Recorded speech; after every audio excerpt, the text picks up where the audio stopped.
Hi everyone, आज मैं आप सबों को एक कहानी सुनाने वाला हूँ महात्मा बुद्ध और उंगलीमाल डाकू के बारे में। तो किसी जंगल में एक उंगलीमाल डाकू रहता था। वहाँ का जो राजा था उस क्षेत्र का बिंबिसार था। कौन था? बिंबिसार था। उस बिंबिसार से उंगलीमाल डाकू का बैर था। उंगलीमाल डाकू ने प्रतिज्ञा खाया था कि हमको रोज़ एक आदमी का उंगली काट करके माला पहनना है। इस प्रकार रोज टोटल 1000 आदमी का उंगली काट करके माला पहनना है।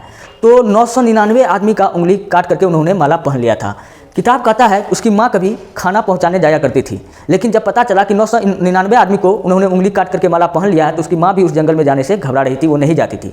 तो एक दिन महात्मा बुद्ध भी उसी रास्ते की ओर चल पड़े। तो उसके साथ शिष्य था। कहा कि गुरुजी आप उस रास्ते पे मत जाइए क्योंकि उस रास्ते पे डाकू उंगलीमाल रहता है।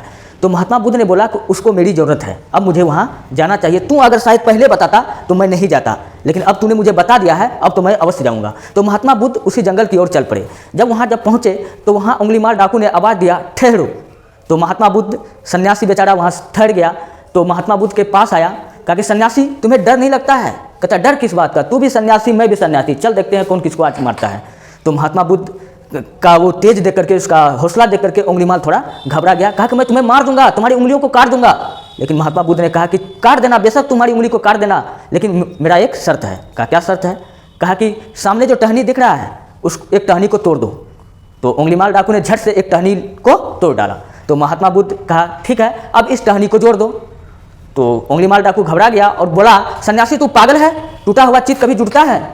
तो उंगलीमाल डाकू, तब बुद्ध ने बोला, भगवान बुद्ध ने बोला कि वही तो मैं तुमको समझाना चाहता हूँ, तोड़ना बहुत सरल है, जोड़ना बहुत कठिन है।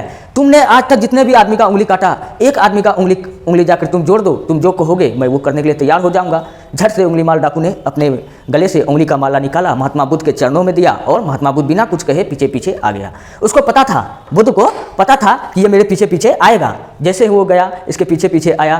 तो किताब कहता है कि उंगलीमाल डाकू साधु बन गया। तो जितने आदमी का उंगली वो काटा था, महात्मा बुद्ध ने कहा कि जाओ सारे घर में जाकर के भिक्षा मांग करके लाओ।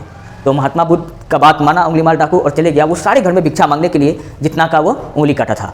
तो हुआ ये कि जिन जिन आदमी का उंगली काटा था वो सबके घर में गया। तो वो सब आदमी ने इन्हें पत्थर मार के बॉडी पूरा लहू लोहान हो गया। तो बुद्ध के पास आया उंगलीमाल डाकू।